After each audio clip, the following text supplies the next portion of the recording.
وحدہ والصلاة والسلام علی من لا نبی بعدہ۔ معزز سامعین کرام،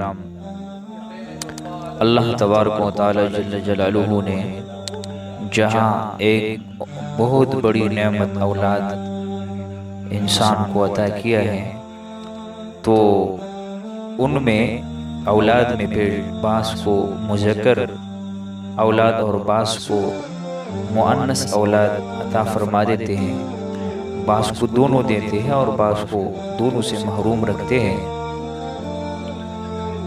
اب اگر ایسا عورت ہو کہ جس کی نارینہ اولاد پیدا نہ ہوتا ہو، تو اس کے لیے یہ وظیفہ آپ کریں انشاءاللہ تبارک و تعالی، انتہائی مفید رہے گا۔